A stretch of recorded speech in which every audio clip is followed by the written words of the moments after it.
সবুজ গালিচায় জাদুকরি পায়ে গোল করার পর এবারে টেলিভিশন পর্দার আলোয় নতুন পরিচয়ে হাজির হচ্ছেন বিশ্ব ফুটবলের জীবন্ত কিংবদন্তি ক্রিস্টিয়ানো রোনালদো।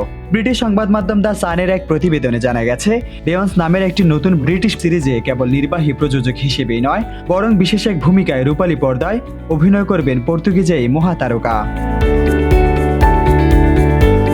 হোমল্যান্ডে বিলিয়ন্স খ্যাত হলিউড অভিনেতা ড্যামিয়ান লুইসকে স্ট্যানলি ডাল্টন নামের এক কাল্পনিক ফুটবল এজেন্টের ভূমিকায় নিয়ে লন্ডনের উত্তর পশ্চিমে বার্টন এফসির মাঠে ইতিমধ্যে শুরু হয়ে গেছে এই উচ্চাভিলাষী সিরিজের শুটিং।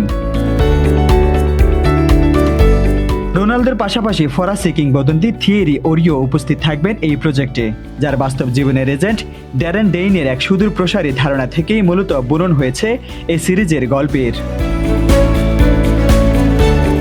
কিংসম্যান খ্যাত ব্রিটিশ পরিচালক ম্যাথিউ ভনের সাথে যৌথভাবে চলতি বছরই রোনালদো গড়ে তুলেছেন ইউআরমার্ভ স্টুডিওস, যার হাতে ধরে নির্মিত হচ্ছে বিশ্বজুড়ে স্ট্রিমিং প্ল্যাটফর্মগুলোর মধ্যে তুমুল কাড়াকাড়ি শুরু করা এই চমক জাগা নেয়া সিরিজটি। জনপ্রিয় কমেডি সিরিজ টেড লাসো থেকে সম্পূর্ণ আলাদা ধারার এই নাটক ফুটবলের মন ভোলানো রসের সাথে নিখুঁতভাবে ফুটিয়ে তোলা হবে ফুটবলের অন্তরালের ব্যবসা, জটিল সম্পর্ক আর ক্ষমতার রূঢ় রাজনৈতিক সমীকরণ। আল নাসরের জার্সি গায়ে বর্তমানে মধ্যপ্রাচ্যের মাঠে রাজত্ব করা 41 বছর বয়সী রোনালদো মাঠের বাইরের বিনোদন জগতের নতুন এই দিগন্তে পা রেখে প্রমাণ করে দিলেন তার জাদুকরী পথ চলার কোনো নির্দিষ্ট শেষ সীমানা নেই।